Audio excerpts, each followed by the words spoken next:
നമസ്കാരം. മലയാളി വാർത്തയിലേക്ക് സ്വാഗതം.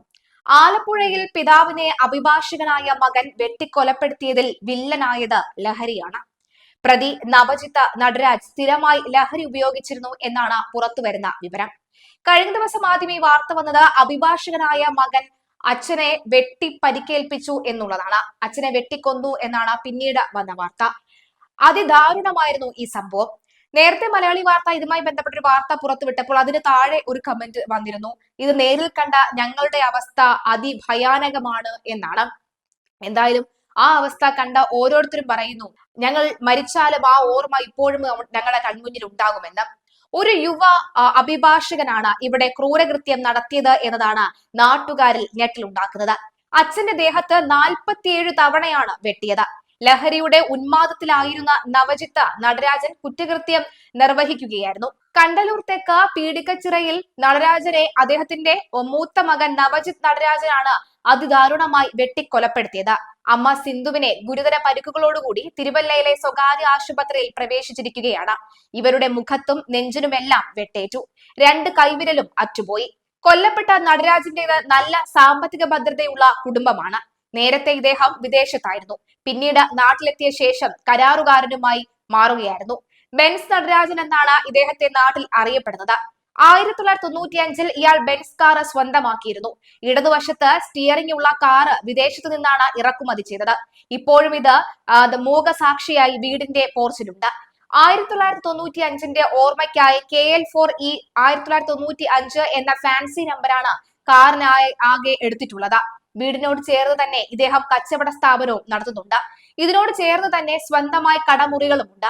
കൂടാതെ മറ്റു ഭൂസ്വത്തുക്കളും കുടുംബത്തിന് ഉണ്ട്. നാട്ടിൽ പലയിടത്തും കൊല്ലം, പത്തനംതിട്ട ജില്ലകളിലും ഭൂമി വാങ്ങിക്കൂട്ടിയിട്ടുണ്ട്. റബ്ബർ എസ്റ്റേറ്റുമുണ്ട്.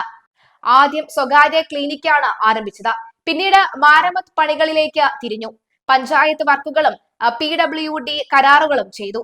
വീടിന് സമീപമുള്ള കടകളിൽ സ്റ്റേഷനറി ഹോൾസെയിൽ കച്ചവടം തുടങ്ങി. BDJS കണ്ടല്ലൂർ മണ്ഡലം പ്രസിഡന്റും വേലൻചിറ ജനശക്തി സ്കൂൾ ട്രസ്റ്റ് അംഗവുമായ നടരാജൻ വലിയ കർക്കശക്കാരനുമൊക്കെ ആയിരുന്നു. സാമ്പത്തിക ഭദ്രതയുള്ള കുടുംബത്തിലാണ് ഇത്തരമൊരു ദുരന്തം ഉണ്ടായത്. അടുത്ത കാലത്തായി നവജിത്ത് രാസലഹരിയും മദ്യവും അമിതമായി ഉപയോഗിക്കുമായിരുന്നു എന്നാണ് പോലീസും പറയുന്നത്. കൃത്യം നടന്നപ്പോഴും അമിതമായി ഉപയോഗിച്ചിരുന്നു. പ്രതിയുടെ സഹോദരൻ നിതിൻ രാജ്, സഹോദരി നിതിമോളും ആയുർവേദ ഡോക്ടർമാരാണ്. നിതിൻ ബാംഗ്ലൂരിലും നിധി ആലപ്പുഴയിലുമാണ് ജോലി ചെയ്യുന്നത്. ഞായറാഴ്ച ലഹരി ഉപയോഗിച്ച ശേഷം നവജിത്ത് നിതിമോളുടെ അടുത്ത് എത്തിയിരുന്നു. അസ്വാഭാവികമായി പെരുമാറിയതിനാൽ നിതിമോളും മറ്റും ചിലരും ചേർന്നാണ് നവജിത്തിനെ വീട്ടിലേക്ക് എത്തിച്ചത്. അക്രമാസക്തനാകുമെന്ന് കരുതി മുറിയിൽ കയറ്റി പുറത്തുനിന്ന് പൂട്ടിയ ശേഷമാണ് ഇവർ മടങ്ങിപ്പോയത്. പിന്നീട് രാത്രി 9:15 അമ്മയെത്തി ഭക്ഷണം കൊടുക്കാനായി കതക് തുറന്നപ്പോഴാണ് ഇയാൾ വാക്കത്തിയെടുത്ത് അച്ഛനെയും അമ്മയെയും തുരുതുര വെട്ടിയത്. വീടിന് പുറത്തേക്കുള്ള വാതിലുകൾ അടച്ച ശേഷമാണ് കുറ്റകൃത്യം ചെയ്തത് എന്നതും ഓർക്കുക. കഴിഞ്ഞ ദിവസം അഭിഭാഷകനായി തുടരുന്നതിനിടയിലുള്ള ഓൾ ഇന്ത്യ ബാർ എക്സാമിനേഷൻ പരീക്ഷ നവജിത്തിനുണ്ടായിരുന്നു. എന്നാൽ ഈ പരീക്ഷ പ്രതി എഴുതിയില്ല. ഇതിന് അച്ഛൻ നടരാജൻ നവജിത്തിനോട് ക്ഷുഭിതനായി സംസാരിച്ചുവെന്നാണ് പറയുന്നത്. നേരത്തെ തന്നെ അച്ഛനും മകനുമായി സ്വരച്ചേർച്ച ഇല്ലായിരുന്നുവെന്നാണ് നാട്ടുകാരും നൽകുന്ന സൂചന. മകന്റെ ലഹരി ഉപയോഗത്തെ നിരന്തരം ചോദ്യം ചെയ്തിരുന്നു അച്ഛൻ. പലപ്പോഴും ദൂർത്തിനായി അച്ഛനോട് പണവും ആവശ്യപ്പെടുമായിരുന്നു. ജില്ലാ പോലീസ് മേധാവി MP മോഹനചന്ദ്രൻ ഉൾപ്പെടെയുള്ളവർ സംഭവസ്ഥലത്തെത്തി പരിശോധന നടത്തി. ഫോറൻസിക് വിദഗ്ധരും സ്ഥലത്തെത്തി തെളിവുകൾ ശേഖരിച്ചു. Haripad first class judicial magistrate കോടതിയിൽ ഹാജരാക്കിയ പ്രതിയെ റിമാൻഡ് ചെയ്തു. നടരാജന്റെ സംസ്കാരം ബുധനാഴ്ച രാവിലെ 10-ന് നടക്കും. പ്രസവത്തിനായി ഭാര്യ നവ്യയെ തിങ്കളാഴ്ച അടൂരിലെ സ്വകാര്യ ആശുപത്രിയിൽ പ്രവേശിപ്പിക്കാനിരിക്കെയാണ് നവജിത്ത് ക്രൂരത കാട്ടുന്നത്.